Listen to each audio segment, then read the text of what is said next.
गोस्वामी जी राम कथा में 3 दृष्टि देते हैं। बालकांड में ऋषि की दृष्टि क्या है प्रयागराज के बारे में, और भगवान की दृष्टि और भक्त की दृष्टि जो अयोध्या कांड में है उस पर प्रकाश डालते हैं। कल जब हमने बातें की हर्षवर्धन महाराज के बारे में जो हर साल प्रयाग जाते थे, और कुछ लोगों ने पूछा कि बड़ा छोटा प्रकरण रहा, उसको जरा अच्छे से कह दे। हम दूसरा प्रश्न लोगों ने कहा कि आपने कहा कि भाई और बहन का प्रेम इतिहास में हर्षवर्धन, राजवर्धन और राजश्री का जितना मिलता है उतना अन्यत्र नहीं मिलता। राम पुराण पुरुष है, ये बात समझ में नहीं आई। तो पहले इसको स्पष्ट करते हैं। कल हम लोगों ने जो बात की थी जिस पर जिज्ञासा आई है तो उस पर विस्तार से अगर हम कहें तो कल हम लोगों ने बात की थी कि इतिहास में लिखा है कि महाराज हर्षवर्धन हर साल प्रयाग जाते थे, जबकि बुद्ध के प्रति उनका बड़ा अनुराग था। ये भी प्रश्न था, जब वो बौद्धिस्ट थे तो फिर सनातन धर्म को कैसे मानने लगे? ये भी कल प्रश्न लोगों ने कहा। सभी का उत्तर एक साथ देंगे, फिर आगे की बात करेंगे। बुद्ध के प्रति उनका अनुराग था, फिर भी प्रयागराज जाते थे और अपना सर्वस्व दान करते थे।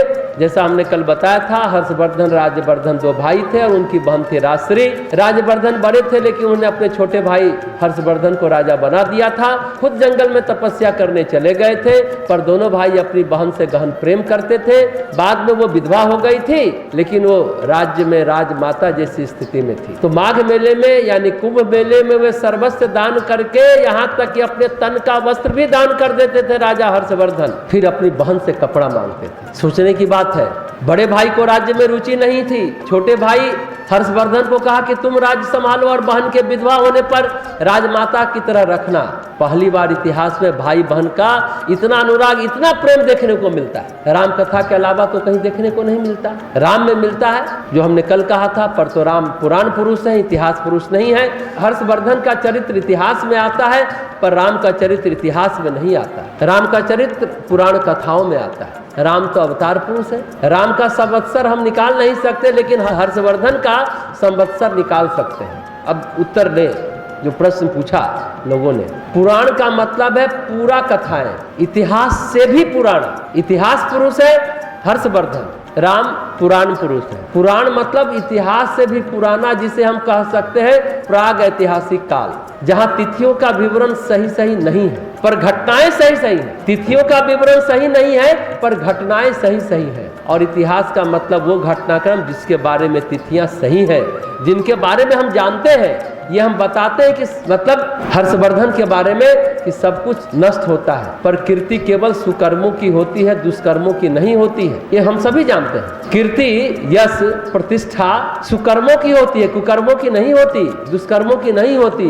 जो दुष्कर्मी है ना, अपने दुष्कर्मों के कारण यशस्वी नहीं हो सकता। अगर उसे यशस्वी होना है तो उसे यह बताना पड़ेगा कि उसने कुछ अच्छा काम किया है, अच्छे काम भी किए, उसके आधार पर वो यशस्वी होगा। तो पुराण कथाएं भौगोलिक व्याख्या कम है, सांस्कृतिक व्याख्या ज्यादा है। पुराण सांस्कृतिक व्याख्या ज्यादा करती है। तीनों भाई बहन की कीर्ति अपने आप में अद्भुत है। तीनों भाई बहन का यह अगाध प्रेम अद्भुत है, अभिनंदनीय है, अनुकरणीय है। यही वजह है कि हर्षवर्धन के राज्य कन्नौज में प्रजा सुखी थी। कल हमने कहा था कि वैसे सुख समृद्धि तो सभी जगह रहती है और आती जाती है, पर हर्ष के राज्य में प्रजा चरित्रवान थी। कोई दूषित चरित्र वाला व्यक्ति हर्षवर्धन के राज्य में नहीं था। और हर्षवर्धन का प्रताप, उनकी वीरता, तेजस्विता और पराक्रम तो था ही।